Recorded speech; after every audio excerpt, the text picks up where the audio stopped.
Hello once again, everyone, and welcome back to another week of the Triple Play podcast here for the Tennessee Journalist. I'm your host, Danielle Whaley, and I am once again joined by Emily, but we have a new guy on staff with the podcast this time around. Adam, would you like to introduce yourself?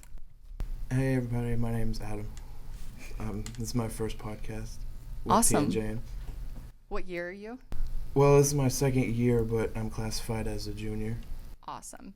Well, happy to have you on the podcast with us. And it's Leap Day. It's February 29th. So let's just go ahead and leap on into basketball news. There's going to be a lot of puns in this. Just be ready. It's going to happen. It has to happen. Every time. But we'll go ahead and start with men's basketball here on Rocky Top. The Vols lost at South Carolina on Wednesday, 84-58. Very tough loss considering Tennessee had a very strong showing against South Carolina the last time they played, but this Tennessee team has struggled on the road like we've seen. But then they came on back to Thompson-Boling Arena and took on Arkansas Saturday. This team was 12-2 at home going into this game. Looked like it should have been the ball should have been in their court, but didn't look to be that way by the end of the game. Vols lost to the Razorbacks 75-65. And the leading scorer for this game, I think, was a bit of a surprise. But if you're going by the rankings with players that we've seen so far, you knew that maybe he could jump up. I'm talking about Armani Moore. He had 17 points, 11 rebounds, and 5 assists. And if that line was not enough for you, just look at how record-breaking, I guess you could say, this game was for him. This was his fourth straight double-digit scoring night, with the 6th double-double on the season, 3rd in the past 4 games. But Kevin Punter and Robert Hubbs III were both benched in this game. And looking over at Arkansas, I want to mention Dusty Hannas real quick. That man can shoot. Mm-hmm. Going into this game, I knew he was going to be big for the Razorbacks, but he scored 17 points, which seems a little bit quiet for him, but if you break down his shooting, it was really impressive. 4 for 6 from field goal range, 3 for 4 from the arc, and then you have 6 for 7 from free throw. So I mean, this man, he knows how to shoot. Right. But whenever it comes to Tennessee's struggles in this game, even though it was good to see Armani Moore and Admiral Schofield stepping up in this game, Schofield, he had 15 points, 9 rebounds, and 2 assists. What do you think hurt the Vols most? Calls towards the end of the game, because I know a lot of people are still talking about the over and back call that happened really late and just officiating towards the end, people are still up in arms about. Or do you think it was more of not having your 2 leading scorers on the court? Which one do you think hurt? I definitely think not having Punter and Robert Hubbs really, really hurt us. I don't think it would have been a tight game with the officiating being a problem if we had our 2 leading scorers. I mean, we only lost by 10 points, and it's just, if we had both of them in there who make up such a big portion of our points, I think we would have won this game easily, almost. So I think that was the biggest problem. I agree with that. Like, the over and back call was pretty bad, but I think it hurt much more to not have Punter and Hubbs. Because if you go on averages, they average about 33 points a game together, so that would have given us a 23-point win on averages. I know it usually doesn't shake out that way, but so I agree with Emily. Like, I don't think it would have been all that close had they both played, but certainly they both had a big impact on the end result, though. Or even just if we had one of them.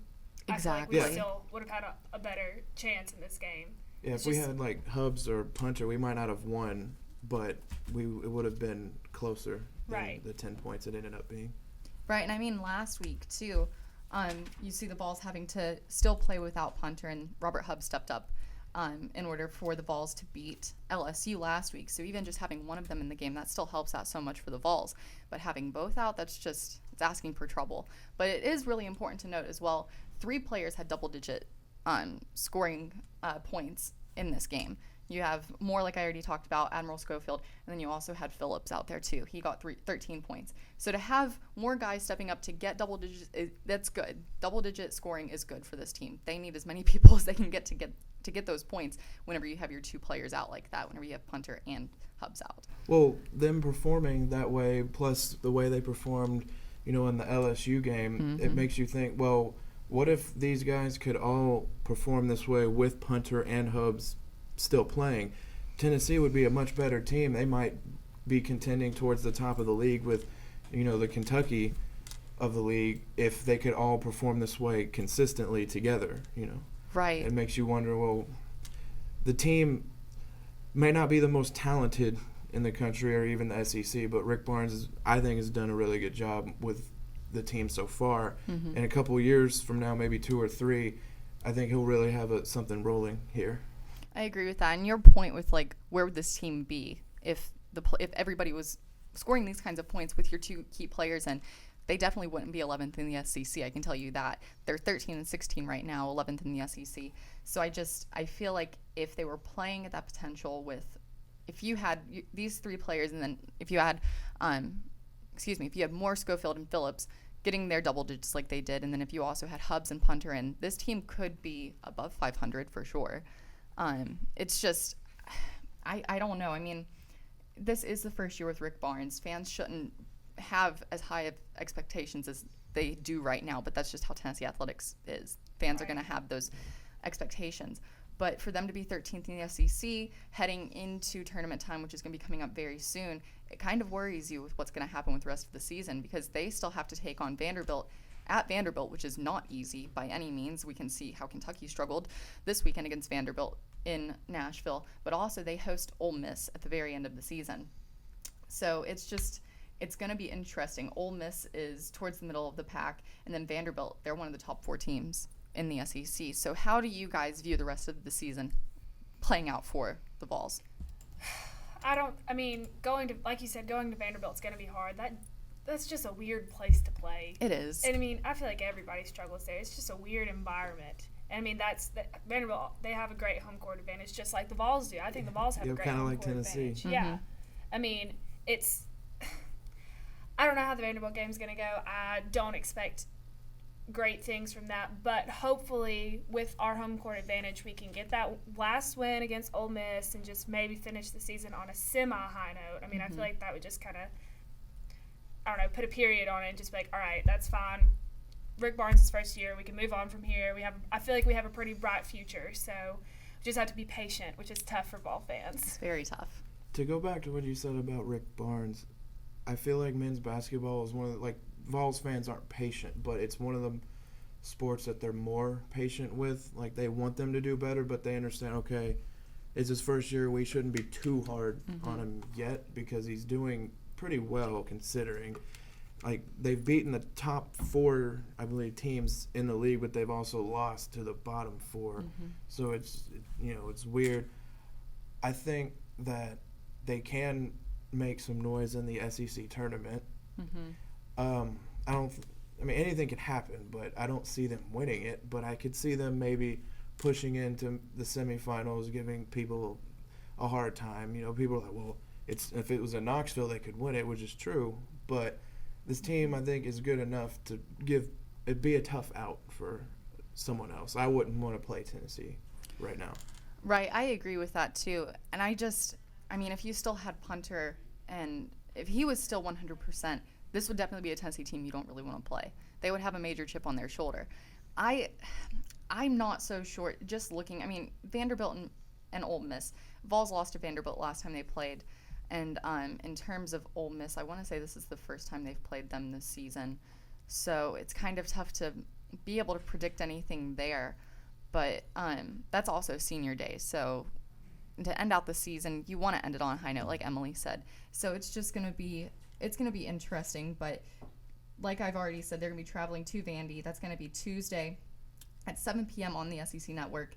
And then they will end the season at home against Ole Miss on Saturday at noon, also on the SEC Network. So let's go ahead and transition over to Lady Vols hoops. They have finished out their regular season, I should say. They suffered their first loss to Alabama in 42 games. Mind you, that's the first win over the Lady Vols in Alabama's women's basketball program history. Just kind of letting that sink in for a second. That's insane. But Tennessee did turn things around to beat Georgia on Sunday, and it was senior day as well. They honored Bashara Graves, Jasmine Jones, and Nia Moore. But the Lady Vols went to beat Georgia 80-60. Diamond Shields had a major turnaround. She scored 22 points, 7 rebounds, and 2 assists. Tia Cooper had 21 points, 2 rebounds, and 3 assists. But Bashara Graves, she had a really good day as well, and she should have on senior day. She picked up her 29th career double-double, her 8th on the season. And while this was the highest point total for Tennessee in SEC play, scoring 80 points like they did, just taking in this performance, 80 points, and that's your highest in SEC play so far. Where has this team been all season to be able to do this well against an SEC team or just any other team in general, even though they were playing at home? Where has this been? I mean, Georgia is a good team. Mm-hmm. They are 9-7 in the conference right now. So I mean, it's not like this is just some easy win. Like wasn't a good team. They're a good team, and so that's what makes this such a big deal. It's just like I said earlier, the Lady Vols are inconsistent, and that's a huge problem. You can't lose to a team like Alabama and then roll over a team like Georgia, and it's just like, what's happening? Mm-hmm. So they just need, I mean, maybe the motivation of it being senior night, and I know those emotions are running high, so maybe that's what played into it, but I mean, they needed to tap into that emotion all year because it was obviously there. They just needed to tap into it all year, and I feel like we would have had a lot better season if they had been able to capitalize on the talent that they obviously have. It was just stressful to see the inconsistency of them all season, and I wish that we could have seen that team all year because they can do great things. It's just, where was it? Mm-hmm. It's similar to the men where they're like up and down. One night, they beat Georgia by 20, and then the night before they lose to a team like Alabama. It's the difference between the men and the women, though, is that the women have the talent to be one of the best teams in the country, which is where a lot of the outrage and the uproar comes against Holly Warlick. But I think the key in the Georgia game was that they had 12 turnovers, which, you still don't want 12. But after averaging, 20-something a game, having 12 and forcing Georgia into, I think, 22 and having 21 assists yourself, like that, you'll be hard-pressed to find a stat sheet that looks that way and then a team lost. Mm-hmm. I think that's one of their biggest things. If they could hold on to the ball more consistently, I think you would see this team more often. And to go to Emily's point about the emotion, I think you'll see it more consistently now that we're in postseason play in the SEC tournament, because they'll get in. Even if they lose to Arkansas first game, they should be in the tournament. It's just now they're playing for seeding, and if they can get on a roll, then they can go deep into the tournament, and they have the talent to do it. Mm-hmm. I agree with that, but I think also it comes back. I think it could be, you could allude to what Holly Warlick said after the Alabama loss. I think somebody asked her, do you think this team gave up? And it said it's apparent they did, towards the end. I mean, in the game in general, it's just not one of the best performances you're going to see from this Lady Vols team. But I think another thing to keep in mind as well, as I've said, I can't remember if it was last week or the week before, I talked about how it's most likely the Lady Vols are going to be a 9, maybe an 8 seed going into the NCAA tournament. If they could get past Arkansas, if they could go pretty far, I don't know exactly how far they'll go into the tournament. If they could go probably semis or quarters, they could definitely get a higher seed potentially, maybe a 6-7. Well, how high do you think they could get if they win the SEC tournament? If they win the SEC tournament, I'd say at most probably a 5. If they're lucky. But that's just because if you look back at how they've played this season, I mean, right now, they're 7th in the SEC. That's why they have a 7th seed and everything. But they're 17-12. I mean, teams above them right now, South Carolina, who's basically unstoppable, Mississippi State, Texas A&M, Kentucky, Florida, Georgia, Missouri, and Auburn. These are all teams that are very, very good teams and teams that could also make deep runs in the SEC. So it's just right now the momentum that they have from their win against Georgia, is that going to translate and just keep on going with into the SEC tournament? But let's go ahead and transition over to baseball really quick for Tennessee. They traveled to Phoenix, Arizona for the Grand Canyon Classic, and what a grand showing it was for them. The Vols swept all 3 games in the Classic. They outscored opponents 51-12. I feel like in every game, DJ Khaled was out there just saying, another one, every time Tennessee went up to bat. 51-12, you're outscoring your opponents. That is absolutely ridiculous. But aside from the explosive bats that Tennessee had, what else stands out to you two from this series? I just think I'm really excited to see where we go this season. I don't really I didn't really pay that much attention to Tennessee baseball last year, and so I'm excited to see what they can do. And I don't know, these scores are big. I mean, that's a big – I mean, you don't see double digits in baseball like this. I mean, you do, but it's just like – and, I mean, the teams they played aren't amazing. I mean, Central Michigan has not won a game yet, and that was the last team that Tennessee played. So maybe – I mean, I don't expect to see things like this throughout the whole season, but I think that this will be a good year for Vols baseball. I think Serrano's finally got a good team under his belt, and I'm excited to see where we go. Yeah, pretty much the same thing from me. Like, you can't expect them to keep up a 15 to 20 run per game average. Definitely not. That's just unrealistic. But if they can have a high output, maybe average, 8 runs or something like that, then, it'd be interesting to see where this team could go. They do have finally like a good team, so it'll be interesting to see if they can keep up this pace that they're on. Not in terms of scoring, but just on a roll, winning games, and to see just how far they can get this year. Right. I agree with all of that, but I think it also goes to pitching as well. And I want to look specifically at Zach Warren. He had a great showing whenever they played against St. Mary's. And I want to go ahead and preface this with the fact that he is a sophomore, with what I'm about to say. He's 4-0 in his career here so far. But in the game against St. Mary's, he pitched 6 innings, allowing 3 hits, no runs, with 7 strikeouts. That's a new single game high for him. And that might even just be for the season in general. But Zach Warren, between this game and then also looking back whenever he picked up a win in their last classic, or the last time they played against Memphis last weekend, he pitched whenever he played against Memphis, he pitched 4 innings with 1 run and 2 hits with 3 strikeouts. So this guy's a sophomore. That's what's just really intriguing me. He's a sophomore and he's doing this well so far. I mean, St. Mary's, I don't really keep up with them. I can't tell you much about their team, but that's a great showing for him. And if the other pitchers could translate into having those kind of outings, I think it could be very interesting from the bullpen standpoint for the Vols. There's a lot they have to work with. I think it's just going to be really working with them that they can get those major innings pitched in. I mean, 6 innings is great for him compared to the 4 that he did last time. So I think if you just keep that up as well as keeping consistent bat, it could be interesting for the Vols as they head into SEC play coming up in March, towards March 18th, I want to say, is their first one. That should be against Ole Miss.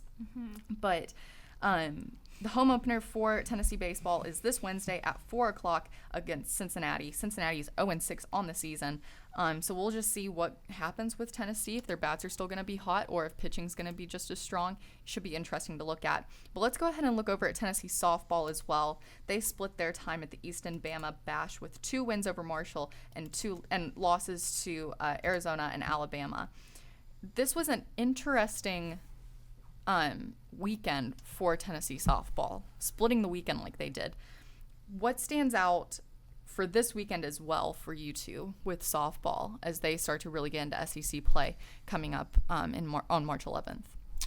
Well, I just think that, let's see, where am I at here? Okay.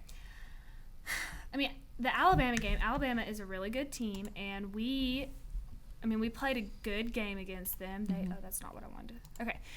We played a really good game against them. It was close. We only lost by 1 run. So I think that's what stood out to me, was just the way we played in this game. I thought that, we battled for this. And although we came up short, I just like the effort. And so maybe if they can keep up that effort for the rest of the year, we can see something like we saw last year with this softball team. And I really hope we can see that again, because that was so much fun to watch them. It was just, I feel like that really put them on the minds of a lot of Vol athletic fans who maybe didn't really care that much about softball before. And so that just kind of put them in the spotlight. And I want to see them keep that up so that way they can stay in the spotlight and people can get excited about this. So I'm excited to see what they do with this year. Yeah, like they had a really good performance against number 4, Alabama. But like what you were telling me a little earlier, that it's a little worrying that they've played 4 ranked teams and they've lost all 4 of them this year. So, it's too early to really say, oh my gosh, Tennessee, what's wrong with them? It's still really early. We haven't even got into conference play yet. But it's something worth noting and keeping an eye out for as the season gets into the conference play in a couple of weeks, that when they play ranked teams, how do they do? Yeah, and I think also, look at the 4 ranked teams that they have played and lost to. You have Arizona State, James Madison, Arizona, and then Alabama. The Alabama loss, it was a tough battle. 6-5 was a great final score that you could have there. That was expected to be a loss because Alabama was really good this season. But it worries me just going into SEC play. Tennessee is usually one of the top teams whenever it comes to SEC softball. That's a given. But it just worries me if they're going to be losing. Like you said, it is super early. They're still trying to get their feet wet in the season, try to figure out where they're hot, where their weaknesses are and everything. So it's still super early, but it's kind of a bruise looking at it, just looking at their schedule so far. It's a bruise. It's tough to look at it. It could turn into something worse maybe, but like you said, Adam, it is still very early. It's nothing to be completely scared about, but is it worrisome? Absolutely. So we'll see what happens there, but the Lady Vols are currently playing the Tennessee softball, is currently playing against Dayton to start out their home opener. The game started at 2:30. Second inning, and it is still 0-0. Tennessee looks to have 2 errors so far. That could prove to be interesting. Not sure what caused those, but we'll talk more about this game next week on the show and give a full recap of it. But let's go ahead really quick before we end the show and talk about football, because we all really miss it. Let's be honest. But the NFL Combine is going on. It's actually wrapping up today. Today is the last day, so it's right now it should be within the last workouts, I believe. But Tennessee sent 2 players, Marquez North and Kurt Magette, and I want to focus on Marquez North right now. He has had a pretty impressive showing at the Combine. His 40-yard dash was a 448, which is really impressive. 17 reps with the bench press, 35-inch vertical, 123-inch broad jump. His 3-cone drill was about a 6'9", almost 7, so not too bad for him. And then his 20-yard shuttle, this is where it gets impressive. He had a 4.13 in the 20-yard shuttle, which made him the top performer. So the question now is between Magette and North, because we're getting into draft season that's coming up ever so quickly. Do you see either one of these players getting drafted, or will they just be saved for non-drafted free agency? I hope that – I feel like I could see Kurt Magette maybe getting drafted very late, but I hope they both get drafted, but I don't know. North did a really good job at the Combine, but he's been hurt. And so the film on him is not going to be an accurate representation of the player that he is, I feel like, because of his injuries. And I feel like maybe he'll be saved for free agency more than – I feel like he's a better chance of being a free agent than Kurt Magette. I feel like maybe Kurt will have a better chance of getting drafted is what I'm trying to say. Personally, I think Caylor Curbison's more likely to get drafted than either of them. But if I had to guess, I'd say no Tennessee players will get drafted this year.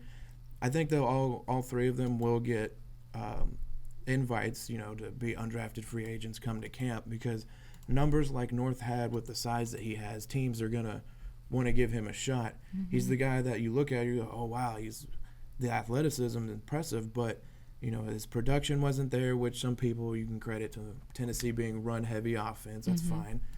And then he's been hurt a lot. There's been questions about his toughness, like, he could have played, but he didn't, So teams will have to deal with that. And then Kurt Magette still hasn't done any drills yet. He only got a physical. He got measured, and he did interviews. And even in the interviews, instead of asking him football-related questions, they were more talking about the recent lawsuit against the school and the culture and what he knew about it. So whether it's fair or not to say if Kurt had anything to do with it, that might be a red flag or like a mark on him for teams that would think about drafting him. Like, well, we might draft this guy, and then it might come out that he had a role in it. So I think the injury in that will keep him from getting picked during the draft. Right, I could see that. And I just keep looking back at North, and I feel like if he does get drafted, looking at his performance in the combine, it has definitely raised eyebrows. I can say that much. But I just don't see him. If he does get drafted, it's going to be super late. Like one of the last picks of the 7th round, easy. Probably. Like mid to end of 7th round, to be fair with that. But I think he's definitely going to be a strong free agent, for sure. He's definitely going to be one of the stronger ones. Well, yeah, when you're like 6'2", 6'3", 220 pounds, and you can run a 4.4, you know, NFL is going to give you a chance. They're going to look at you, all right, well, let's see what he can do. You know, he's a mismatch problem. It's just, can he stay healthy? And now that he will likely go to a team who utilizes the pass maybe better than the way Tennessee does, will he be able to show off his, you know, raw athleticism? Right, and I think that's definitely, that could be a question mark heading into draft season, and then as we start to really get into summer camps and whatnot, it's going to be interesting to see if there are going to be some Vols that are going to be on new Vols are going to be out in the NFL, joining up on teams there. So we'll keep an eye out on that as draft season approaches. But that is all that we have for the Triple Play today. Thank you once again for joining us, and be sure to join us next week as we continue to look into Tennessee basketball as March Madness is quickly approaching, and we'll start looking broader at college basketball instead of just Tennessee men's and women's basketball. We'll also take a look at other schools and at the brackets in general and do some little picks there, and we'll also keep up with Tennessee baseball and softball as they start to get really, really into full swing with everything going on. But thank you for joining us once again this week, and we will see you next week here on the Triple Play.